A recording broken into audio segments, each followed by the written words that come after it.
Hello everyone, എല്ലാവർക്കും pathways അക്കാദമിയുടെ daily news അനാലിസിലേക്ക് സ്വാഗതം. ഇന്ന് നമ്മൾ ഡിസ്കസ് ചെയ്യുന്ന topics employment linked incentive scheme, Vivad se Vishwas scheme, FAME India scheme, national mission on natural farming, ADITI scheme. അപ്പോൾ അതിൽ ആദ്യം ഡിസ്കസ് ചെയ്യാൻ പോകുന്നത് എംപ്ലോയ്മെന്റ് ലിങ്ക്ഡ് ഇൻസെന്റീവ് സ്കീംസിനെ കുറിച്ചാണ്. ഈ എംപ്ലോയ്മെന്റ് ലിങ്ക്ഡ് ഇൻസെന്റീവ് സ്കീം എന്ന് പറയുന്ന ടോപ്പിക് ഇപ്പോൾ നമ്മൾ ഡിസ്കസ് ചെയ്യുന്നതിൻ്റെ കോണ്ടെക്സ്റ്റ് നമുക്ക് എല്ലാവർക്കും അറിയാം. ഇന്നലെ ആയിരുന്നു നമ്മുടെ യൂണിയൻ ബഡ്ജറ്റ് വന്നിട്ടുണ്ടായിരുന്നത്. അപ്പോൾ ഈ യൂണിയൻ ബഡ്ജറ്റിനകത്ത് ഡിക്ലെയർ ചെയ്തിട്ടുള്ള പ്രധാനപ്പെട്ട സ്കീമുകളിലൊന്നാണ് ഒരു 3 എംപ്ലോയ്മെന്റ് ലിങ്ക്ഡ് ഇൻസെന്റീവ് സ്കീംസ് എന്ന് പറയുന്നത്. അപ്പോൾ ഇതിന്റെ ഒരുപാട് ഡീറ്റെയിൽസ് ഒന്നും ഇപ്പോൾ പുറത്തു വന്നിട്ടില്ലെങ്കിലും ഈ സ്കീം കൊണ്ട് എന്താണ് ഉദ്ദേശിക്കുന്നത് എന്നുള്ള കാര്യം ബേസിക് ആയിട്ട് ഈ ബഡ്ജറ്റ് ഡോക്യുമെന്റിനകത്തും അല്ലെങ്കിൽ ഇതുമായിട്ട് ബന്ധപ്പെട്ടുള്ള PIB-കകത്തുള്ള ആർട്ടിക്കിളിനകത്തും പറയുന്നുണ്ട്. അപ്പോൾ 3 എംപ്ലോയ്മെന്റ് ലിങ്ക്ഡ് ഇൻസെന്റീവ് സ്കീംസ് ആണ് ബഡ്ജറ്റിനകത്ത് അനൗൺസ് ചെയ്തിട്ടുള്ളത്. അതിൽ ഒന്നാമത്തെ സ്കീം എന്ന് പറയുന്നത് ആദ്യമായിട്ട് വർക്ക് ഫോഴ്സിന്റെ ഭാഗമായിട്ട് മാറുന്ന ആളുകൾക്കുള്ള ഫസ്റ്റ് ടൈമേഴ്സിന് വേണ്ടിയിട്ടുള്ള ഒരു സ്കീമാണ്. അപ്പോൾ ഓർത്തിരിക്കുക, ഈ പദ്ധതികളുടെ ഒന്നും എക്സാക്ട് പേരെന്താണെന്നുള്ളതും അങ്ങനെയുള്ള കാര്യങ്ങളൊന്നും ഇപ്പോഴും അനൗൺസ് ചെയ്തിട്ടില്ല. അപ്പോൾ ഈ ഫസ്റ്റ് ടൈമേഴ്സിന് വേണ്ടിയിട്ടുള്ള സ്കീം എന്ന് പറയുന്നത് ആദ്യമായിട്ട്, അതായത് ഫസ്റ്റ് ടൈം എംപ്ലോയീസ് ആയിട്ട് മാറുന്ന ആൾക്കാർ, ആദ്യമായിട്ട് ഒരു ഫോർമൽ എംപ്ലോയി ആയിട്ട് മാറുന്ന ഒരാൾ EPFOയിൽ രജിസ്റ്റർ ചെയ്ത് കഴിഞ്ഞാൽ, അല്ലെങ്കിൽ എംപ്ലോയി പ്രൊവിഡന്റ് ഫണ്ട് ഓർഗനൈസേഷനകത്ത് രജിസ്റ്റർ ചെയ്ത് കഴിഞ്ഞാൽ അവരുടെ ഫസ്റ്റ് മന്തിലെ സാലറി 3 ഇൻസ്റ്റാൾമെന്റുകളായിട്ട് അവർക്ക് കിട്ടും എന്നാണ് പറയുന്നത്. അത് ഡയറക്റ്റ് ബെനിഫിറ്റ് ട്രാൻസ്ഫർ ആയിട്ടാണ് അവർക്ക് കിട്ടുക. അപ്പോൾ അതിനൊരു അപ്പർ ലിമിറ്റ് ഉണ്ട്. 15,000 റുപ്പീസ് വരെയാണ് ഇതിൻ്റെ അപ്പർ ലിമിറ്റ് എന്ന് പറയുന്നത്. ഇനി രണ്ടാമത്തെ പദ്ധതി എന്ന് പറയുന്നത് ജോബ് ക്രിയേഷൻ ഇൻ മാനുഫാക്ചറിങ് എന്ന് പറയുന്ന ഒന്നാണ്. ഞാൻ നേരത്തെ പറഞ്ഞതുപോലെ ഇതിൻ്റെ ഒന്നും ശരിക്കുള്ള ഫോർമൽ നെയിംസ് എന്താണെന്ന് പറഞ്ഞിട്ടില്ല.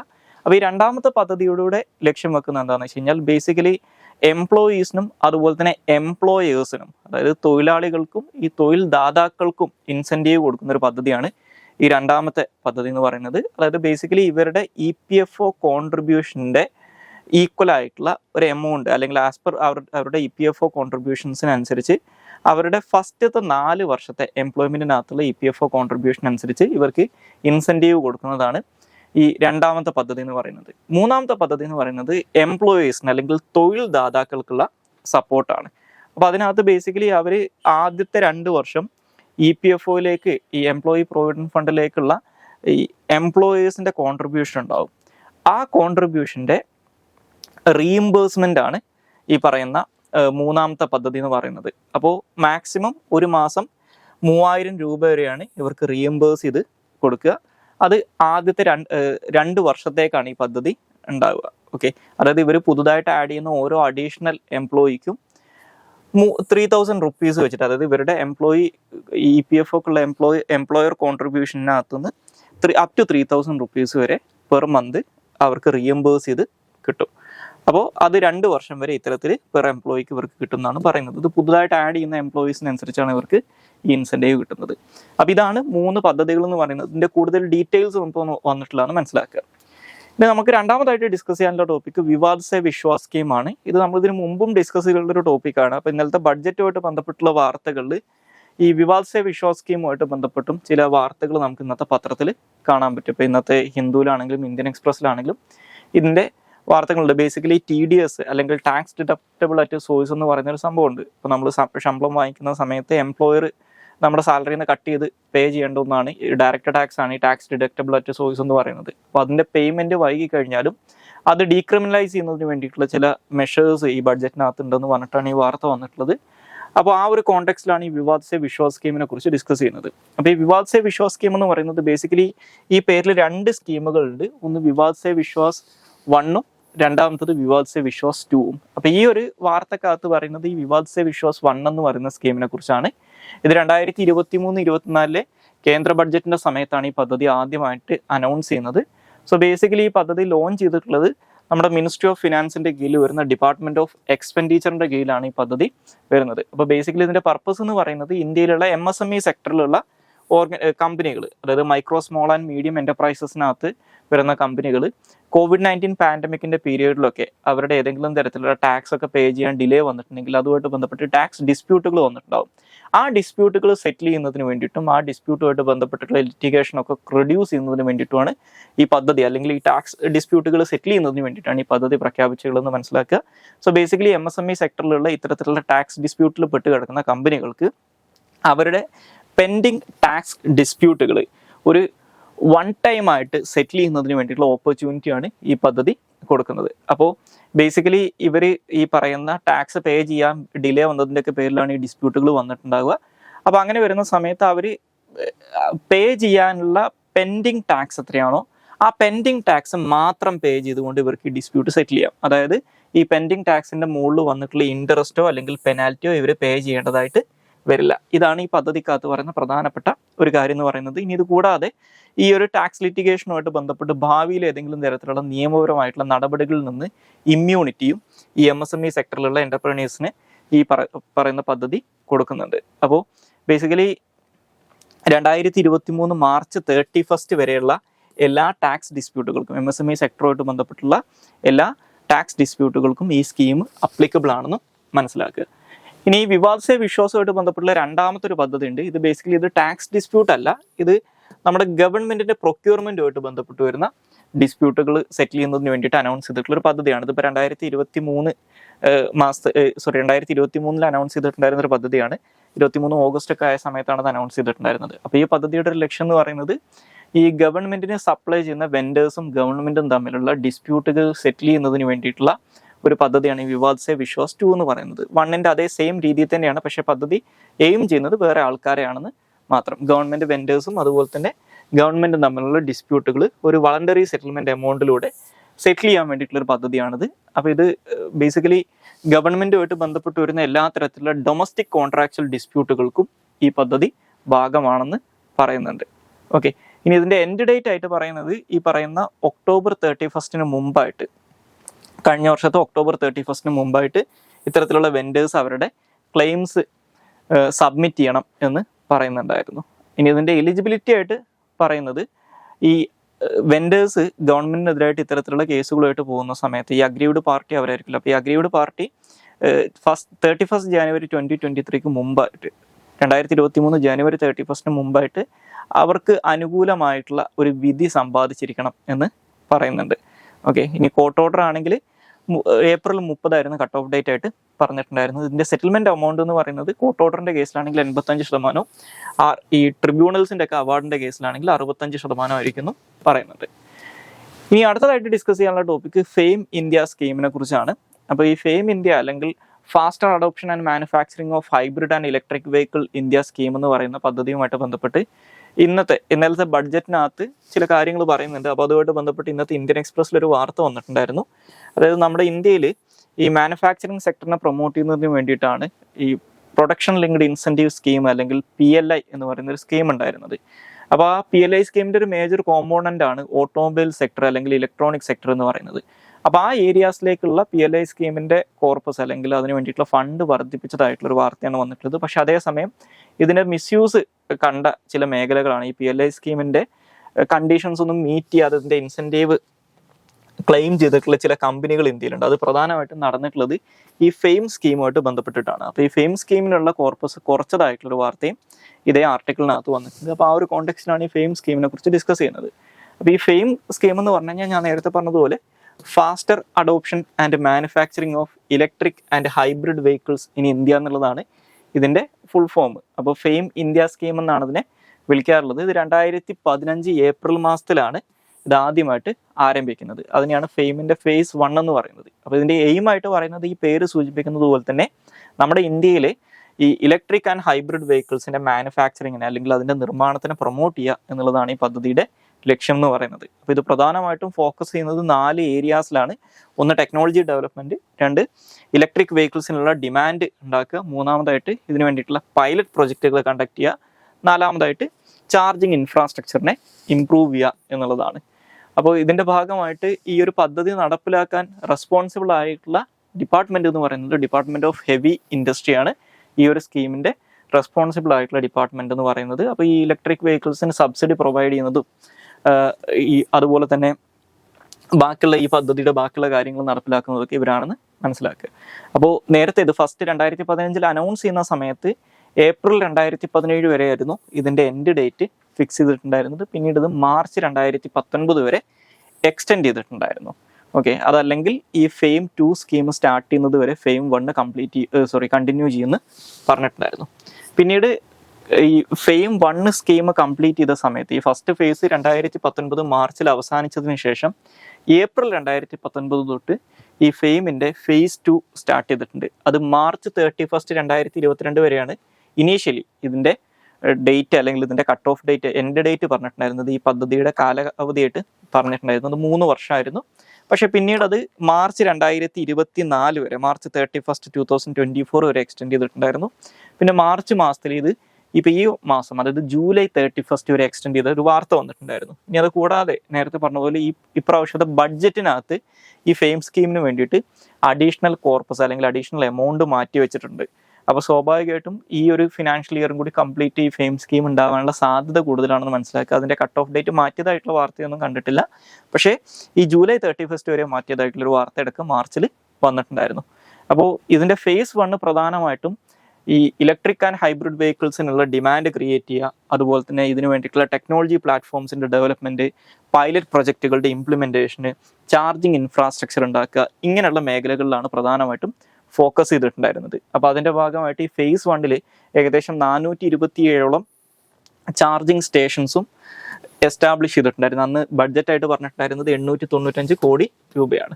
ഇനി ഇതിന്റെ ഫേസ് 2 എന്ന് പറയുന്നത് ഇപ്പോൾ ഓൺഗോയിങ് ആയിട്ടുള്ള ഈ ഒരു ഫേസ് 2 എന്ന് പറയുന്നത് ബേസിക്കലി ഈ നമ്മുടെ ഇന്ത്യയിലുള്ള പബ്ലിക് ആൻഡ് ഷെയർഡ് ട്രാൻസ്പോർട്ടേഷൻ ഉണ്ട്, അതിന്റെ ഇലക്ട്രിഫിക്കേഷനും കാര്യങ്ങളുമാണ് പ്രധാനമായിട്ടും ഇവർ ഫോക്കസ് ചെയ്യുന്നത്. ഇപ്പോൾ പബ്ലിക് ട്രാൻസ്പോർട്ടേഷന്റെ ഭാഗമായിട്ട് ഇപ്പോൾ ഈ സിറ്റി ലിമിറ്റ്സിലൊക്കെ ഉള്ള ബസ് സർവീസുകൾ അങ്ങനെയുള്ള കാര്യങ്ങളൊക്കെ ഇലക്ട്രിഫൈ ചെയ്യുക എന്നുള്ളതാണ് ഈ ഫേസ് 2-നകത്ത് എംഫസൈസ് ചെയ്യുന്നത്. അപ്പോൾ അതിന്റെ ബഡ്ജറ്ററി സപ്പോർട്ട് കുറച്ചും കൂടി കൂടുതലാണ്, 10,000 കോടിയാണ്. ഇപ്പോൾ ഈ ബഡ്ജറ്റിനകത്തും കഴിഞ്ഞ പ്രാവശ്യത്തെക്കാട്ടിലും കുറവാണെങ്കിലും ഈ ബഡ്ജറ്റിനകത്തും കാര്യമായിട്ടുള്ള ഒരു തുക ഇതിനു വേണ്ടി മാറ്റി വെച്ചിട്ടുണ്ട്. അപ്പോൾ ഇത് കൂടാതെ ഈ പറഞ്ഞിട്ടുള്ള പബ്ലിക് ഇൻഫ്രാസ്ട്രക്ചറിന് വേണ്ടിയിട്ടുള്ള അല്ലെങ്കിൽ പബ്ലിക് ആൻഡ് ഷെയർഡ് ട്രാൻസ്പോർട്ടേഷനുള്ള ഫോക്കസ് കൂടാതെ 2 വീലേഴ്സ്, 4 വീലേഴ്സ്, അതുപോലെ തന്നെ ഹൈബ്രിഡ് 4 വീലേഴ്സ്, ഈ റിക്ഷാസ്, ഈ ബസ്സസ്, അതിനൊക്കെയുള്ള സബ്സിഡിയും അല്ലെങ്കിൽ ഇൻസെൻറ്റീവും ഈ ഫേസ് 2-നകത്ത് ഉൾപ്പെട്ടിട്ടുണ്ട്. ഇനി ഫേസ് 2-നകത്ത് ഗവൺമെന്റ് ലക്ഷ്യം വെച്ചിട്ടുണ്ടായിരുന്ന മറ്റൊരു പ്രധാനപ്പെട്ട കാര്യം എന്ന് പറയുന്നത് 2700 ചാർജിങ് സ്റ്റേഷൻസ് ഇന്ത്യയിലെ മെട്രോ സിറ്റീസിലും സ്മാർട്ട് സിറ്റീസിലും ഹിൽ സ്റ്റേറ്റ്സിലൊക്കെ ആയിട്ട്, അതുപോലെ തന്നെ $1 million+ സിറ്റീസിലൊക്കെ ആയിട്ട് എസ്റ്റാബ്ലിഷ് ചെയ്യുക എന്നുള്ളതാണ്. ഓക്കെ, ഇനി അത് കൂടാതെ ഇന്ത്യയിലുള്ള ഹൈവേസിനകത്ത് അറ്റ്ലീസ്റ്റ് 25 കിലോമീറ്റർ ഗ്യാപ്സിനകത്തെങ്കിലും ഈ ചാർജിങ് സ്റ്റേഷൻസ് എസ്റ്റാബ്ലിഷ് ചെയ്യുക എന്നുള്ളതും ഈ ഒരു പദ്ധതിയുടെ അല്ലെങ്കിൽ ഈ ഫേസ് 2-ന്റെ ഒരു ലക്ഷ്യമായിരുന്നു. ഇനി നമുക്ക് അടുത്തതായിട്ട് ഡിസ്കസ് ചെയ്യാനുള്ള topic national mission on natural ഫാമിങ്ങിനെ കുറിച്ചാണ്. സോ ഈ നാഷണൽ മിഷൻ ഓൺ നാച്ചുറൽ ഫാമിങ്ങിനെ കുറിച്ചും ഈ ബഡ്ജറ്റുമായിട്ട് ബന്ധപ്പെട്ട് ചില വാർത്തകൾ വന്നിട്ടുണ്ട്. ഇപ്പോൾ നമ്മൾ ഇതിനു മുമ്പ് ഡിസ്കസ് ചെയ്തിട്ടുള്ള ഒരു ടോപ്പിക്കാണ് ഈ അഗ്രികൾച്ചറൽ സെക്ടറുമായിട്ട് ബന്ധപ്പെട്ട് നമോ ഡ്രോൺ ദീദി സ്കീം എന്ന് പറയുന്നത്.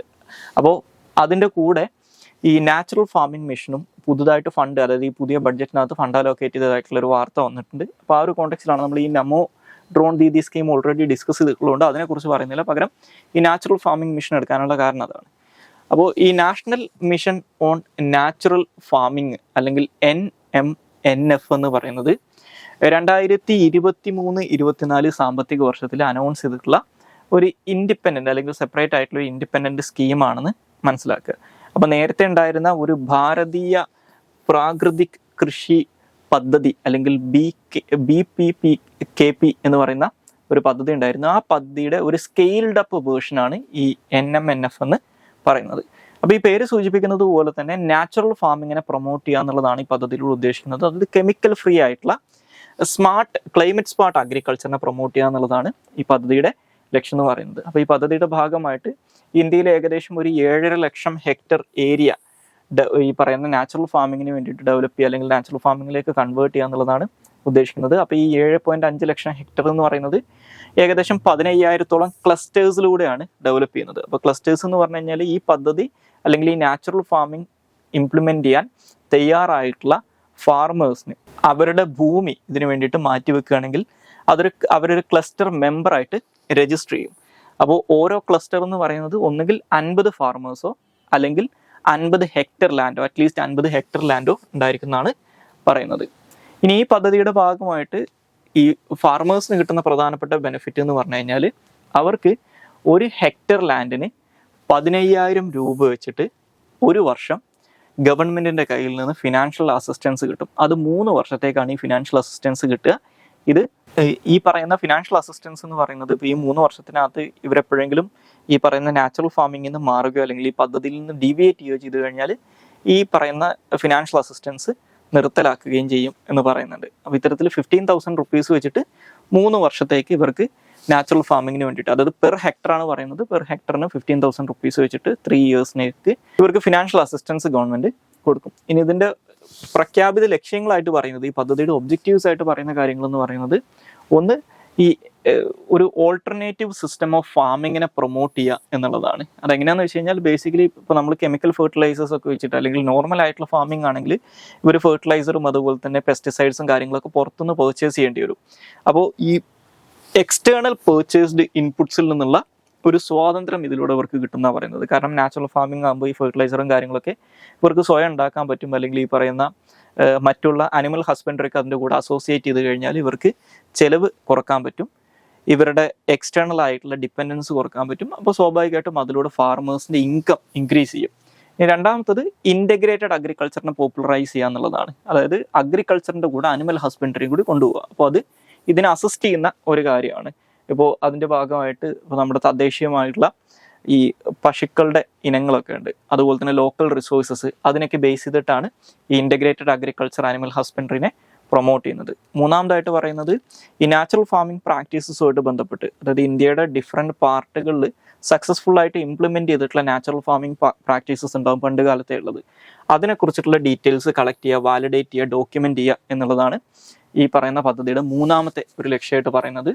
ഇനി നാലാമതായിട്ട് പറയുന്നത് ഈ നാച്ചുറൽ ഫാമിങ്ങുമായിട്ട് ബന്ധപ്പെട്ടിട്ടുള്ള ആക്ടിവിറ്റീസിനകത്ത് ആളുകൾക്ക് അവയർനെസ് കൊടുക്കുക, അല്ലെങ്കിൽ അവയർനെസ് ക്രിയേഷന്, കപ്പാസിറ്റി ബിൽഡിങ്, പ്രൊമോഷന്, ഡെമോൺസ്ട്രേഷൻ, ഇങ്ങനെയുള്ള കാര്യങ്ങളൊക്കെ നടപ്പിലാക്കുക, അല്ലെങ്കിൽ ഇങ്ങനെയുള്ള കാര്യങ്ങളൊക്കെ ചെയ്യുക എന്നുള്ളതാണ്.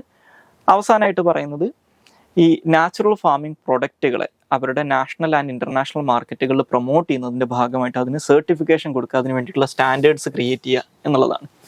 ഇനി നമുക്ക് അടുത്തതായിട്ട് ഡിസ്കസ് ചെയ്യാനുള്ള ടോപ്പിക്ക് അതിഥി സ്കീമിനെ കുറിച്ചാണ്. സോ ഈ അതിഥി സ്കീം എന്ന് പറയുന്നത് ഡിഫൻസ് സെക്ടറുമായിട്ട് ബന്ധപ്പെട്ട് വരുന്ന സ്കീമാണ്. ഇപ്പോൾ നമ്മുടെ ഇന്ത്യയുടെ ഈ പ്രാവശ്യത്തെ ബഡ്ജറ്റിനകത്തുള്ള ഡിഫൻസ് ബഡ്ജറ്റുമായിട്ട് ബന്ധപ്പെട്ടുള്ള ഒരു വാർത്ത ഇന്നത്തെ ഇന്ത്യൻ എക്സ്പ്രസ്സിലുണ്ട്. അപ്പോൾ അതിനകത്ത് ഈ അതിഥി സ്കീമിനെ കുറിച്ച് പറയുന്നുണ്ട്. അപ്പോൾ ആ ഒരു കോണ്ടെക്സ്റ്റിലാണ് ഈ അതിഥി സ്കീമിനെ കുറിച്ച് നമ്മൾ ഡിസ്കസ് ചെയ്യുന്നത്. സോ ഇപ്പോൾ അതിഥി സ്കീം അല്ലെങ്കിൽ acing development of innovation technologies with iDEX എന്ന് പറയുന്നതാണ് ഈ അതിഥി സ്കീമിൻ്റെ ഫുൾ ഫോം. ഓൾറെഡി നമ്മൾ ഇന്ത്യയിൽ ഈ പറയുന്ന ഡിഫൻസ് മാനുഫാക്ചറിങ് കപ്പാസിറ്റി ഇംപ്രൂവ് ചെയ്യുന്നതിന് വേണ്ടിയിട്ട്, അതിനകത്ത് ഡിഫൻസ് റിസർച്ച് ആൻഡ് ഡെവലപ്മെൻറ്റിനൊക്കെ ഇംപ്രൂവ് ചെയ്യുന്നതിന് വേണ്ടിയിട്ട് ഐഡെക്സ് എന്ന് പറയുന്ന ഒരു സ്കീമുണ്ട്. അതിനെക്കുറിച്ച് നമ്മൾ മുമ്പ് ഡിസ്കസ് ചെയ്തിട്ടുള്ളതാണ്. സോ അപ്പോൾ ആ ഐഡെക്സിൻ്റെ കീഴിൽ വരുന്നൊരു പദ്ധതിയാണ് ഈ അതിഥി എന്ന് പറയുന്നത്. അപ്പോൾ ബേസിക്കലി നമ്മുടെ ഇന്ത്യയിൽ ഈ സ്ട്രാറ്റജിക് ആൻഡ് ക്രിട്ടിക്കൽ ഡിഫൻസ് ടെക്നോളജീസിനകത്ത് ഇന്നൊവേഷനെ പ്രൊമോട്ട് ചെയ്യുന്നതിന് വേണ്ടിയിട്ടാണ് ഈ അതിഥി എന്ന് പറയുന്ന സ്കീം പ്രഖ്യാപിച്ചിട്ടുള്ളത്. ഇത് 2024 ഈ വർഷം മാർച്ച് മാസത്തിലാണ് ഈ സ്കീം ആദ്യമായിട്ട് അനൗൺസ് ചെയ്യുന്നത്. അപ്പോൾ ഈ സ്കീമിൻ്റെ ഭാഗമായിട്ട് ചെയ്യുന്നത് എന്താണെന്ന് വെച്ച് കഴിഞ്ഞാൽ, ഇപ്പോൾ ഇതിനകത്ത് ചില ക്രൈറ്റീരിയാസ് ഉണ്ട്. ആ ക്രൈറ്റീരിയാസ് മീറ്റ് ചെയ്യുന്ന സ്റ്റാർട്ടപ്പുകൾക്ക് ഈ പറയുന്ന ഗവൺമെൻറ് സെലക്ട് ചെയ്തിട്ടുള്ള ചില major critical and strategic defence technology requirements ഉണ്ടാവും. അതിനകത്ത് റിസർച്ച് ആൻഡ് ഡെവലപ്മെൻ്റ് ഒക്കെ കണ്ടക്ട് ചെയ്യുന്നതിന് വേണ്ടിയിട്ട്, റിസർച്ച് കണ്ടക്ട് ചെയ്യുക, ഡെവലപ്മെൻറ്റ്, ഇന്നൊവേഷന്, ഇങ്ങനെയുള്ള കാര്യങ്ങളൊക്കെ കണ്ടക്ട് ചെയ്യുന്നതിന് വേണ്ടിയിട്ട് ഗവൺമെൻറ്റിൻ്റെ കയ്യിൽ നിന്ന് ഈ എലിജിബിൾ ആയിട്ടുള്ള സ്റ്റാർട്ടപ്പ് കമ്പനീസിനെ 25 കോടി രൂപ വരെ ഇവർക്ക് ഫിനാൻഷ്യൽ അസിസ്റ്റൻസ് കിട്ടും, അല്ലെങ്കിൽ ഗ്രാൻസ് ഇൻ എയ്ഡ് കിട്ടും. അതാണ് ഈ പദ്ധതിയിലൂടെ കിട്ടുന്ന പ്രധാനപ്പെട്ട ഒരു ഫിനാൻഷ്യൽ കോമ്പോണൻ്റ് എന്ന് പറയുന്നത്. ഞാൻ നേരത്തെ പറഞ്ഞതുപോലെ നമ്മുടെ ഇന്ത്യയിൽ ഓൾറെഡി ഉള്ള ഐഡെക്സ് അല്ലെങ്കിൽ ഇന്നൊവേഷൻ ഫോർ ഡിഫൻസ് എക്സലൻസ് എന്ന് പറയുന്ന പദ്ധതിയുടെ കീഴിലാണ് ഈ അതിഥി സ്കീം വരുന്നത്. അപ്പോൾ ഈ ഐഡെക്സ് എന്ന് പറയുന്നത് മിനിസ്ട്രി ഓഫ് ഡിഫൻസിൻ്റെ കീഴിൽ വരുന്ന ഡിപ്പാർട്ട്മെൻറ്റ് ഓഫ് ഡിഫൻസ് പ്രൊഡക്ഷൻ്റെ കീഴിൽ വരുന്ന ഒരു പദ്ധതിയാണ്. അതിൻ്റെ കീഴിലാണ് ഈ അതിഥി സ്കീം വരുന്നതെന്ന് മനസ്സിലാക്കുക. ഇനി അതിഥി സ്കീമിൻ്റെ ഭാഗമായിട്ട് ഞാൻ പറഞ്ഞു, ക്രിട്ടിക്കൽ ആൻഡ് സ്ട്രാറ്റജിക് ടെക്നോളജീസിനെ ഡെവലപ്പ് ചെയ്യാൻ വേണ്ടിയിട്ടാണ് ഈ സ്കീം ഉള്ളത്. അതിനെ ആ ഇന്നൊവേഷനെ പ്രൊമോട്ട് ചെയ്യലാണ് ഈ സ്കീമിൻ്റെ പദ്ധതി. അപ്പോൾ അതിൻ്റെ ഭാഗമായിട്ട് ഇപ്പോൾ ഈ മിനിസ്ട്രി ഓഫ് ഡിഫൻസ് ഒരു 30ഓളം ഡീപ്പ് ടെക്നോളജീസ് അല്ലെങ്കിൽ critical and strategic technologies identify ചെയ്തിട്ടുണ്ട്. അപ്പോൾ ആ 3 deep tech critical and strategic ടെക്നോളജീസിനെ ഡെവലപ്പ് ചെയ്യുക എന്നുള്ളതാണ് ഈ പദ്ധതി ഇപ്പോൾ ലക്ഷ്യം വെക്കുന്നത്.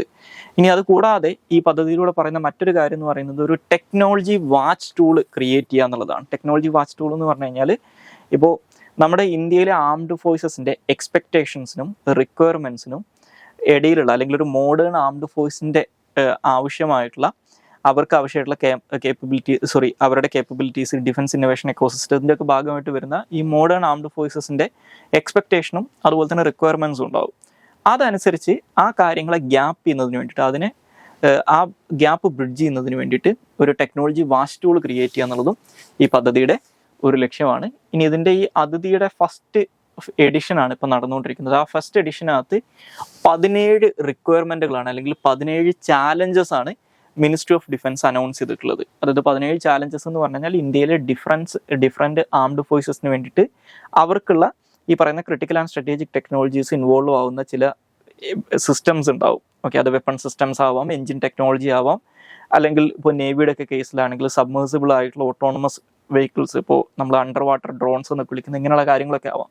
അപ്പോൾ ഇത്തരത്തിലുള്ള റിക്വയർമെൻറ്റുകൾ ഇവരുടെ വെബ്സൈറ്റിനകത്തൊക്കെ ഇവർ അപ്ഡേറ്റ് ചെയ്തിട്ടുണ്ടാവും. ആ റിക്വയർമെൻറ്റുകൾ മീറ്റ് ചെയ്യുന്ന രീതിയിലുള്ള സിസ്റ്റംസ് ഡെവലപ്പ് ചെയ്യുന്നതിന് വേണ്ടിയിട്ടുള്ള R&D ഇന്നോവേഷൻ കണ്ടക്ട് ചെയ്യുക എന്നുള്ളതാണ് ഈ കമ്പനികൾ ചെയ്യേണ്ടത്. അപ്പോൾ ഈ 17 ചാലഞ്ചസിനകത്ത് 3 ഇന്ത്യൻ ആർമിക്ക് വേണ്ടിയിട്ടുള്ളതാണ്, 5 ഇന്ത്യൻ നേവിക്കും, അതുപോലെ തന്നെ 5 ഇന്ത്യൻ എയർഫോഴ്സിനും വേണ്ടിയിട്ടുള്ളതാണ്. പിന്നെ ഡിഫൻസ് സ്പേസ് ഏജൻസിക്ക് വേണ്ടിയിട്ട് 4 ഐഡൻറ്റിഫൈ ചെയ്തിട്ടുണ്ട്. ഓക്കെ, സോ ഇതാണ് അതിഥി സ്കീമിനെ കുറിച്ച് പറയാനുള്ളത്. സോ ഇത്രയും കാര്യങ്ങളാണ് ഇന്നത്തെ ഡെയിലി ന്യൂസ് അനാലിസിനകത്ത് ഡിസ്കസ് ചെയ്യാനുള്ളത്. Thank you all.